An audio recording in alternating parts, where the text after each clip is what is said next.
Hello बच्चों, welcome back to my YouTube channel maths plaza. बच्चों, आज मैं इस वीडियो में Bihar board class 9th physics chapter 2 का लेक्चर 5 तक अपलोड हो गया था और आज यहाँ पे लेक्चर 6 होने वाला है।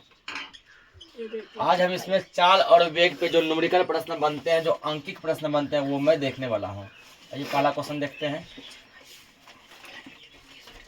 तो चलिए अंकित के लिए क्यू दे देंगे। क्यू मतलब क्या हो गया? क्वेश्चन। ठीक है ना? क्यू मतलब क्या हो गया? क्वेश्चन। तो पहला जिसे दिया गया है,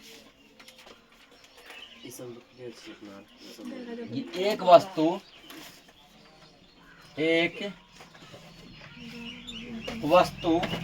36 मीटर की दूरी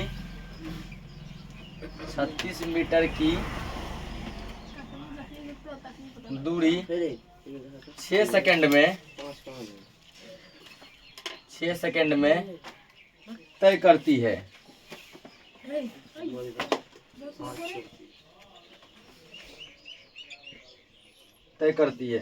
तथा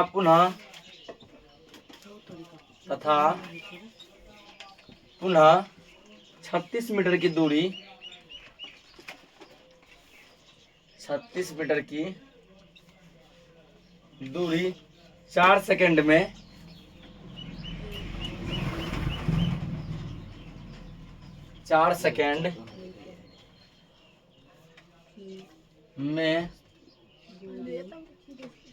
तय करती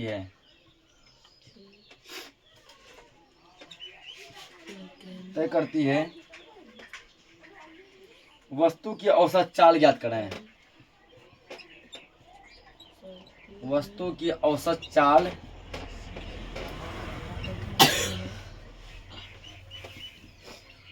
ज्ञात करें।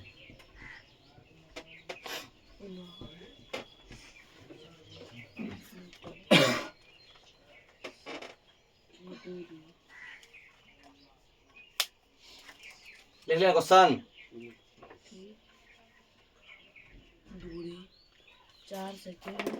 तो क्या कर रहा है? कोई एक वस्तु है ना, मान लो कोई गाड़ी है जो कि 36 मीटर की दूरी पहले जो है 6 सेकंड में तय करती है। ठीक, फिर जैसे मान चलो कि इधर से चला गया होगा, उधर से फिर 36 मीटर आने में उसको 4 सेकंड ही लगता है। ठीक ना? कितना लगता है? 4 सेकंड।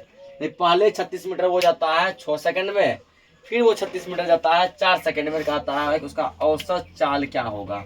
औसत चाल क्या होगा? तो औसत चाल का हम लोग फॉर्मूला जानते हैं, कुल दूरी बटे में कुल समय। कुल दूरी बटे कुल समय। ठीक ना? इसका पहले निकालो तुम कुल दूरी। कुल दूरी बराबर दूरी पहले कितना तय किया है? 36 मीटर। फिर कितना तय किया है? 36 मीटर। 36 कितना होता है? 72 मीटर। दूरी कुल कितना हो गया? 72 मीटर। अब लोग यहाँ पे कुल समय तो पहले इसको कितना लगा था? 6 सेकेंड। अब बाद में फिर कितना लगा? बाद में फिर इसको लगा 4 सेकेंड। लगा ना? तो 4 कितना होता है? 10 सेकेंड हो गया। अब हमको निकालना क्या है? चाल निकालना। ये औसत चाल निकालना है। लिखेंगे यहाँ पर औसत चाल बराबर औसत चाल बराबर है। औसत चाल का फॉर्मूला क्या जानते हैं? कुल दूरी बटे में कुल समय। ये जानते हैं ना? लिखेंगे कुल दूरी बटे कुल समय। कुल दूरी बटे कुल समय। कुल दूरी कितने हैं? 72 मीटर है ना? कुल समय कितना है?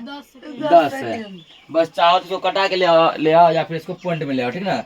आंसर तुम्हारा पॉइंट में लेकर पॉइंट में ले आते हैं।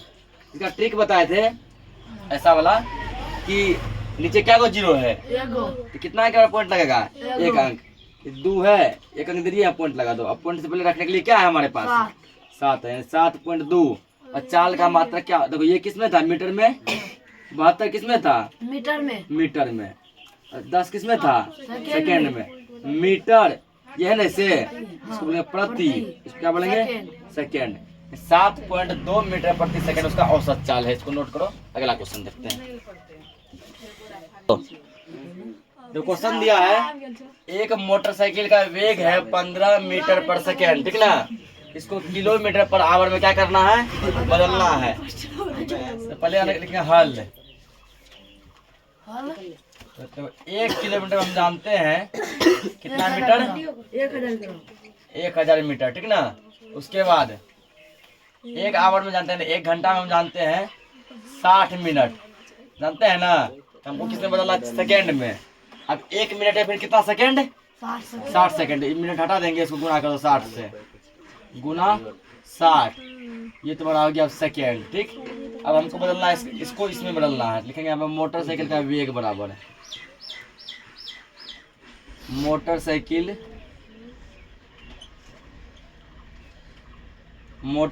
का वेग बराबर कितना दिया गया है, दिया 15 मीटर पर सेकेंड, ये दिया है ना। अब क्या करेंगे, देखो यहाँ पे, तो देखो इसको ऐसा लिख सकते हैं क्या, 15 मीटर प्रति मतलब बटे सेकेंड, ये है ना। नहीं कुछ कितना हो गया, मतलब 1 सेकेंड, ठीक। अब 15 मीटर, तो मीटर को किलोमीटर में चेंज करो, तो यहाँ देखो 1 किलोमीटर में होता है 1000 मीटर, ठीक ना। तो 1 मीटर बराबर हो जाएगा 1 बटे 1000 किलोमीटर, ठीक ना। 1 बटे 1000 किलोमीटर। तो इसको पहले यहाँ लिखेंगे, यहाँ पे 15 गुना 1 मीटर में कितना आता है, 1 बटे 1000, 1 बटे 1000, यह हो गया किलोमीटर। किसमें हो गया, किलोमीटर में हो गया, ठीक ना।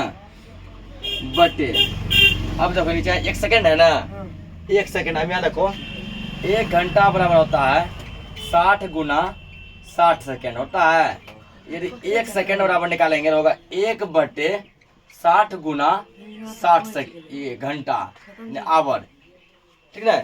1 बटे, ये कहाँ चला गया, बटे में चला गया ना, ये कहाँ चला गया, बटे में। 1 बटे 60 गुना 60 आवर, इतना यहाँ पे दिया गया है।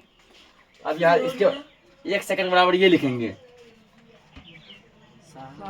1 बटे 60 गुना 60 आवर कर दिए इतना। बस आराम से क्या करना कुछ नहीं, बस सॉल्व करो। देखो 15 गुना 1 कितना होगा, 15 बटे कितना हो गया, 1000। ये भागा में है, किसमें, भाग में, गुना में करो। गुना में जब करते हैं नीचे का पार्ट जाता है ऊपर, ऊपर का पार्ट कहाँ आता है, इसके बदले यहाँ पे, इसके बदले यहाँ पे दिया गुना दिया है ना।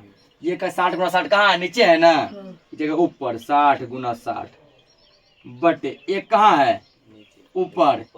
ये वाला देखो छोटका वाला 1 कहाँ है, ऊपर। ये वाला पार्ट सेम लिखे हैं ना। 15 गुना 1 15 बटे 1000, ये है बटे, मेन बटे। इसको किए गुना में किए। जब गुना में जब 4 को टर्म आ जाता है 4 को टर्म, 1 2 3 4, तो नीचे तो ऊपर का 2 को सेम रहता है, सेम हुआ। नीचे का 2 को गुना में बदलते हैं, नीचे वाला ऊपर, ऊपर वाला नीचे दिएगा नीचे। अब कटाओ इसको, जो कटेगा ये 0 0 कटेगा, ठीक ना। और कटेगा, देखो ये कटेगा 5 से 2 बार में, ये कटेगा 5 से 2 बार में, और यहाँ 5 से कटेगा 3 बार में, कटेगा ना। ये 5 से कितना बार में, 2 बार में। अब इसका 2 से 2 1 बार में, 2 से कटेगा 3 बार में, ठीक ना। 2 का 3 हो गया। ये किलोमीटर और ये तीसरा डंडा वाला प्रति आवर, यहाँ लिखेंगे। अब ऊपर से गुना करो, 3 3 9 9 6 के 54, नीचे एक गुना 1 का वैल्यू नहीं होता है, तो 54 किलोमीटर पर आवर, यही क्या हो गया इसका आंसर हो गया। इसको नोट करो। अगला देखो टॉपिक है चाल एवं वेग में अंतर। हम लोग चाल भी पढ़ चुके हैं, ठीक ना, और वेग भी पढ़ चुके हैं। तो चाल और वेग में क्या अंतर है, तो इसके लिए क्या करेंगे, एक साइड हम लोग चाल देंगे, बीच में एक लकड़ी खींचेंगे, इधर क्या देंगे, वेग देंगे।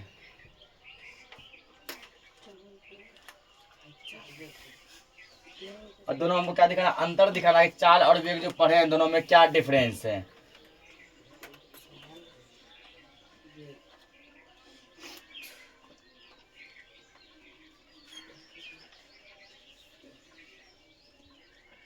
चाल और वेग में क्या अंतर है, ठीक ना। पहला देखो, पहला जो अंतर वो है कि चाल का परिभाषा लिख दो। चाल किसको कहते हैं? इकाई समय में तय की गई दूरी क्या कहलाती है? चाल कहलाती है। लिखेंगे यहाँ पे इकाई समय में,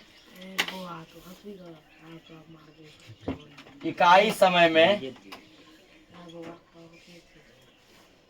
इकाई समय में तय की गई दूरी, तय की गई दूरी चाल कहलाती है।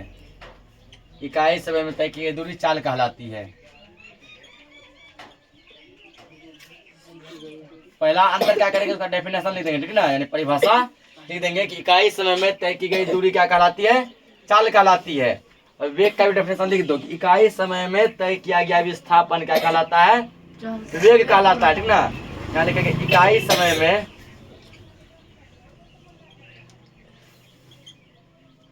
इकाई समय में तय किया गया विस्थापन,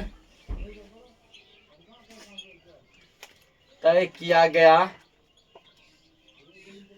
विस्थापन,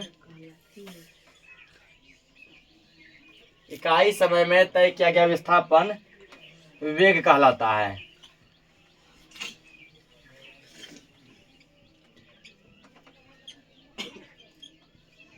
वेग कहलाता है। पहला अंतर दोनों का क्या हो गया? डेफिनेशन हो गया ना। इकाई समय में तय की गई दूरी चाल कहलाती है, इकाई समय में तय किया गया विस्थापन वेग कहलाता है। दूसरा डिफरेंस देखो, दूसरा डिफरेंस लिखेंगे चाल कौन सी राशि है? अदिश। यह एक अदिश राशि है।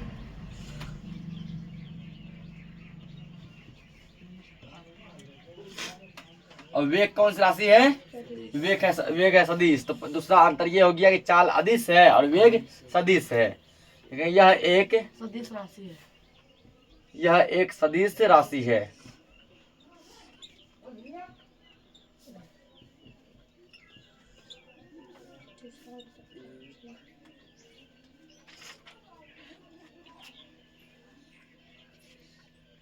उसके बाद देखो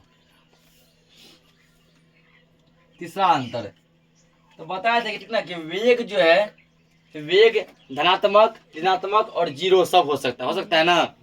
पॉजिटिव भी हो सकता है, नेगेटिव भी हो सकता है और शून्य भी, जीरो भी हो सकता है। चाल कभी भी शून्य नहीं होता है, चाल कभी भी जीरो नहीं होता है, ठीक ना।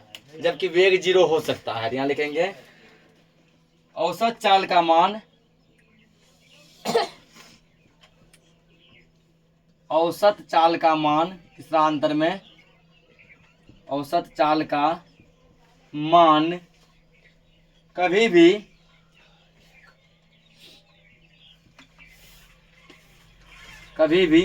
शून्य नहीं हो सकता है, शून्य नहीं हो सकता है।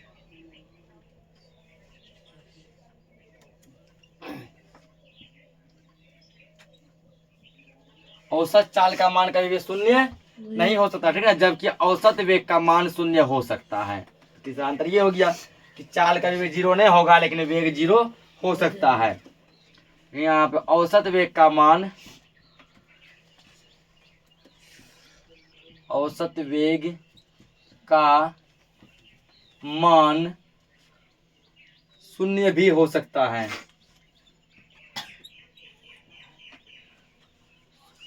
शून्य भी हो सकता है।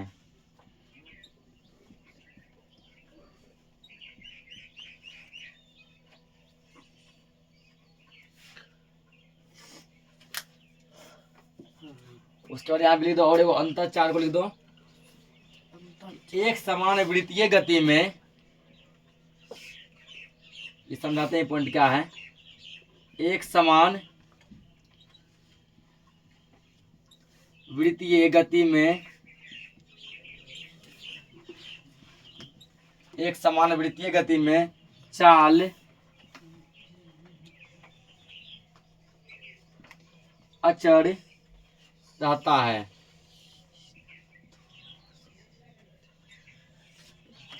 चाल अचर रहता है। चौथा पॉइंट यहाँ लिखेंगे एक समान वृत्तीय गति में, एक समान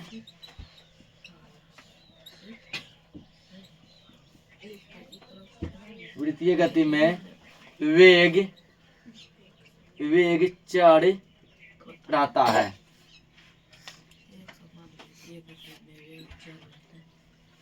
इसका मतलब हुआ कि ठीक ना, जब मान के चलो कि गोलाकार गति होगा, वृत्तीय गति होगा, कुछ इस टाइप का, कोई ऐसा पथ है ठीक ना, इस पे मान के चलो कोई गाड़ी घूम रहा है, ठीक है, ऐसे गोल गोल करके, तो यहाँ पर जो होगा इसे कहते हैं वृत्तीय गति। यहाँ पे चाल क्या रहेगा, अचर रहेगा। अचर का मतलब हुआ कि हमेशा फिक्स रहेगा, नहीं बदलेगा। यहाँ यदि 20 किलोमीटर प्रति घंटा, तो यहाँ भी उतने रहेगा, यहाँ भी उतना ही रहेगा, और यहाँ भी उतना ही रहेगा, ये वो अचर। लेकिन वेग जो चल रहता है, यहाँ रहेगा कुछ, हो सकता है यहाँ पे आते आते बढ़ जाए, हो सकता है घट जाए, हो सकता है फिर बढ़ जाए, ठीक ना। तो वेग क्या रहता है, चल रहता है। चल का मतलब है कि इसका मान बदलते रहता है। कौन गति में, वृत्तीय गति में, मतलब गोलाकार गति में। लेकिन जो है चाल का मान नहीं बदलेगा, चाल हमेशा, चाल क्या रहेगा, चल रहेगा। ये तुम लोग चाल और वेग में डिफरेंस, चाल और वेग में अंतर है, तुम इसको नोट करो। तो अगला जो टॉपिक है वो क्या है, त्वरण। क्या है, त्वरण, और उसको इंग्लिश में बोलते हैं एक्सीलरेशन। एक्सीलरेशन है जिसको हम लोग बोल चाल की भाषा में एक्सीलेटर बोलते हैं, ठीक ना। तो ये क्या करता है, एक्सीलेटर को, एक्सीलेटर क्या करता है, कोई वस्तु के चाल को या तो बढ़ाता है या तो घटाता है, ठीक ना। जैसे हम लोग कहीं जा रहे हैं, बोलते हैं एक्सीलेटर घुमाओ रे, मान जब पूरा मोचार दिए घुमा दिए थे, तो वस्तु का चाल क्या हो जाता है, पूरा बढ़ जाता है ना। अब मान के चलो कि सामने कोई गाड़ी आ गया, तो एक्सीलेटर हम लोग इसे धीरे कर देते हैं ना, तो वस्तु का चाल क्या हो जाता है, घट जाता है, ठीक ना। यानी कि इसका डेफिनेशन बनेगा कि वस्तु के वेग में, ठीक ना, यानी वेग में परिवर्तन की दर को त्वरण कहते हैं।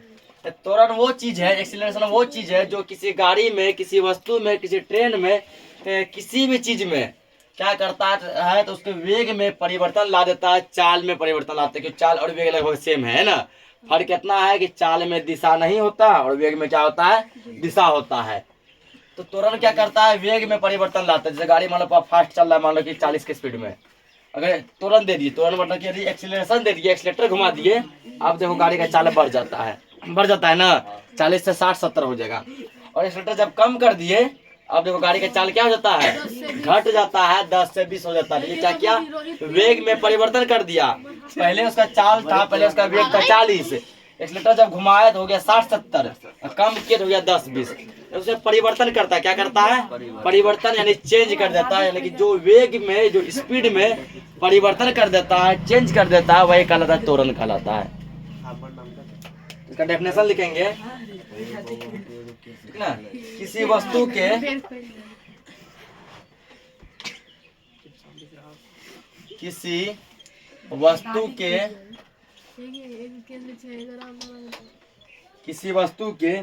वेग में परिवर्तन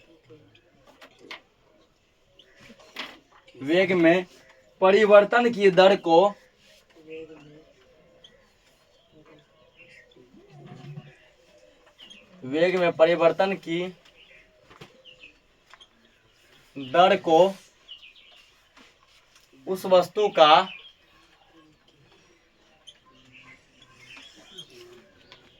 उस वस्तु का त्वरण कहते हैं।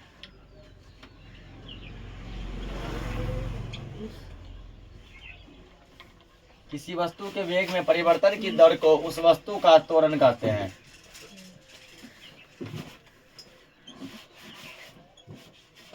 या फिर इसको ऐसे बोल सकता सीधा कि वेग में परिवर्तन की दर को त्वरण कहते हैं, ठीक ना। एक लाइन में, वेग में परिवर्तन की दर को त्वरण कहते हैं, या पूरा ऐसे, किसी वस्तु के वेग में परिवर्तन की दर को उस वस्तु का त्वरण कहते हैं, ठीक। वेग का चर्चा आया है ना। तो वेग जो है, वेग कौन सी राशि है, सदिश राशि। वेग कौन सी राशि है, सदिश राशि, जिसमें वेग का चर्चा आया है। यानी कि ये जो त्वरण जो है वेग में परिवर्तन लाता है। वेग जब सदिश है तो त्वरण भी क्या होगा, सदिश होगा। एरो मार के लिखेंगे, पहले इसका पॉइंट कुछ लिख दो।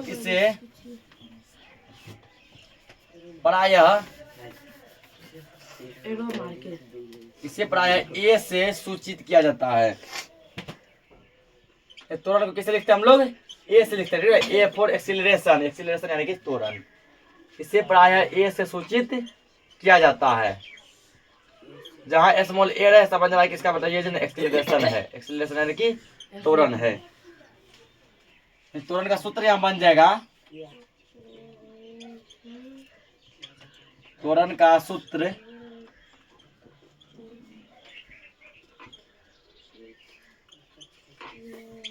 त्वरण बराबर वेग में परिवर्तन, वेग में परिवर्तन बटे लगा समय, वेग में परिवर्तन बटे लगा समय, ठीक ना। जैसे वस्तु के स्पीड में, वस्तु के चाल में, वेग में जो परिवर्तन आया, जो बदलाव आया, कितने समय में आया। ये स्पीड 40 था, बढ़ा के 60 कर दिया, ठीक ना। कितना समय के बाद 40 से 60 हो गया, ठीक। तो वेग में परिवर्तन हो गया, 40 से 60 हुआ, समय कितना लगा।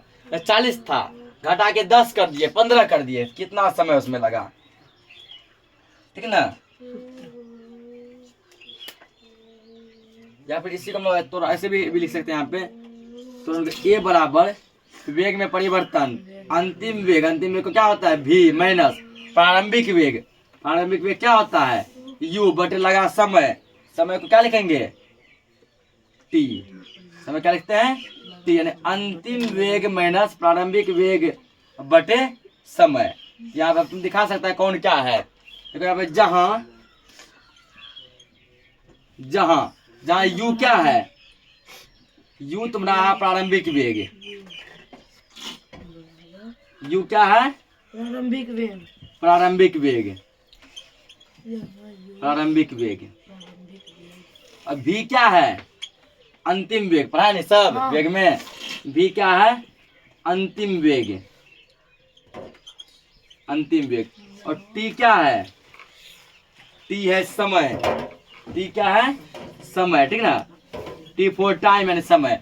ए क्या है, ये देखो जस्ट यहाँ बताया कि ए है त्वरण, कि त्वरण को किसे लिखते हैं ये से लिखते हैं। यहाँ त्वरण बराबर, यानी दूसरा फॉर्मूला सुन लो, त्वरण बराबर अंतिम वेग माइनस प्रारंभिक वेग बटे लगा समय। हिंदी में लिख सकते हैं, हिंदी में लिख सकते हैं त्वरण बराबर अंतिम वेग माइनस प्रारंभिक वेग बटे लगा समय, लिख सकते हैं ना।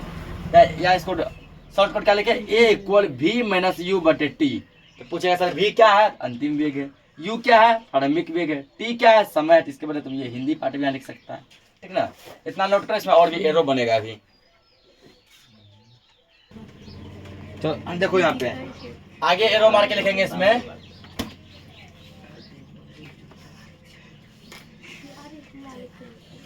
देखो इसका SI मात्रक, इसका मतलब किसका त्वरण का, ठीक ना। इसका SI मात्रक, इसका SI मात्रक मीटर प्रति सेकेंड स्क्वायर, मीटर प्रति सेकेंड स्क्वायर। इसको इसी को तो ऐसे भी लिख सकते हैं, मीटर प्रति मतलब बटे हुआ सेकेंड स्क्वायर, ये है ना, ये यही चीज है, ठीक। खाली यहाँ बटे को तिरछा लिखे, कहीं कहीं देखो कोनो बुक में लिखा रहेगा 5/7, कोनो बुक में ऐसे लिखा 5/7, इतना है ना। अब देखो इसको हम कैसे लिख सकते हैं, मीटर ऊपर है, मीटर सेम रहने दो, सेकेंड। तो घात घटाना चैप्टर में पढ़ाए थे 8 क्लास में कि जब पावर जो है नीचे से ऊपर जाता है वो माइनस हो जाता है। पावर नीचे कोई चीज में प्लस में है ना, ऊपर गया तो माइनस। नहीं, इसको पढ़ेंगे क्या, metre second inverse 2, metre second inverse 2, तो माइनस को इनवर्स पढ़ेंगे, ठीक ना। ऐसे भी लिखा जाता है या ऐसे लिखा जाता है, प्रति देंगे तो प्लस में रहेगा, और यदि इसको ऊपर भेज दिए तो माइनस में आ जाएगा। जैसे चाल का क्या था, मीटर प्रति सेकेंड, जो लिख सकते हैं मीटर, सेकेंड मान लो ऊपर गया, तो पावर यहाँ नहीं कुछ 1 मान सकते हैं ना, -1 आ जाएगा, मीटर सेकेंड इनवर्स 1।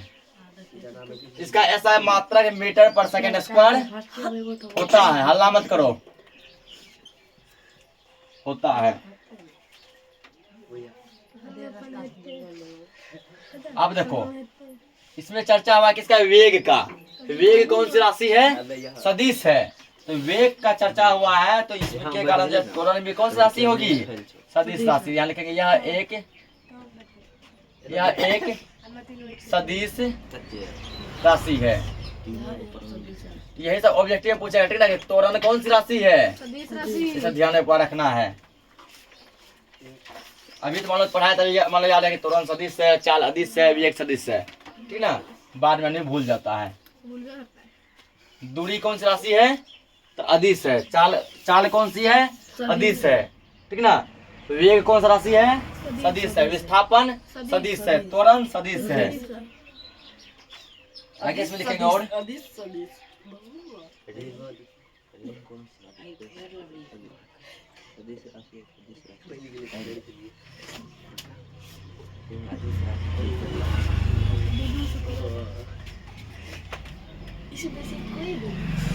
त्वरण का मान, देखो वेग का मान जो है धनात्मक, ऋणात्मक और जीरो होता है ना, पॉजिटिव नेगेटिव और जीरो। इसका ये मान जो है पॉजिटिव नेगेटिव जीरो होगा, क्योंकि ये भी वेग पर निर्भर करता है। तो त्वरण का मान धनात्मक या ऋणात्मक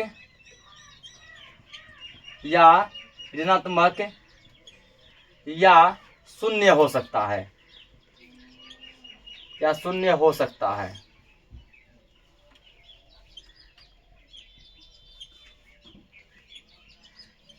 त्वरण का मान धनात्मक, ऋणात्मक या शून्य हो सकता है, ठीक ना। अब देखो धनात्मक कब होगा, ऋणात्मक कब होगा और शून्य कब होगा। जब वस्तु का वेग बढ़ेगा, ठीक ना, जब किसी वस्तु का वेग बढ़ेगा तो त्वरण का मान धनात्मक होगा। त्वरण का मान क्या होगा, धनात्मक होगा। जब उसी वस्तु का वेग घट जाएगा, वेग मतलब स्पीड जब घट गया, तो त्वरण का मान ऋणात्मक होगा। जब वस्तु का वेग क्या रहेगा, एक समान रहेगा, तो त्वरण का मान जीरो होगा। देखो कैसे, एक एग्जाम्पल समझो। जैसे कोई गाड़ी मान लो 50 किलोमीटर प्रति घंटा की चाल से चल रहा है, उसको तुम बढ़ा के 70 कर दिया, तो क्या हुआ, वेग बढ़ गया, तो वहां तुरंत धनात्मक होगा। उसको तुम घटा के 30 कर दिया, वेग घट गया ना, तुरंत धनात्मक होगा। तुम 50 का 50 ही रखा, धमदाहा से पूर्णिया गया, तुम चाल में परिवर्तन नहीं किया, 50 का 50 ही रहा, चाहे भीड़ आए चाहे रोड फ्री रहे, तब त्वरण का मान क्या होगा, शून्य होगा, जीरो होगा।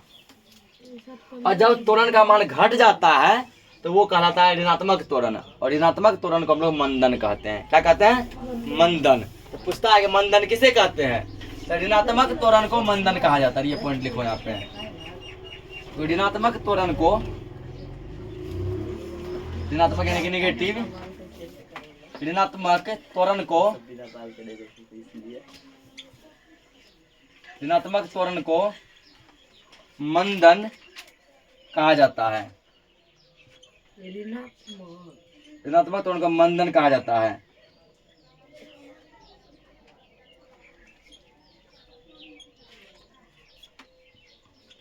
तो पूछ सकता है मंदन किसे कहते हैं, तो दिमाग उतना नहीं लगाना है।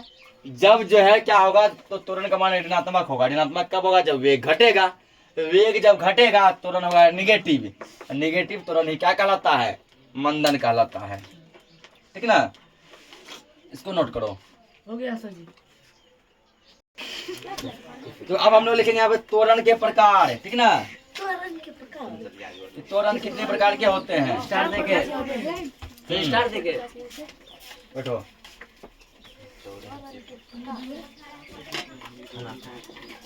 त्वरण के प्रकार, इसका टाइप आज लिख लो, डेफिनेशन का लिखेंगे। तो त्वरण जो है ये दो प्रकार का होता है, ठीक ना। चाल और वेग होता है चार प्रकार का, जबकि त्वरण होता है दो प्रकार का। लिखेंगे यहाँ पे त्वरण दो प्रकार के,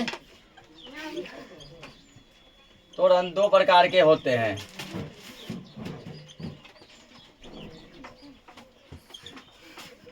त्वरण दो प्रकार के होते हैं, ठीक ना। पहला क्या होता है, पहला होता है एक समान त्वरण,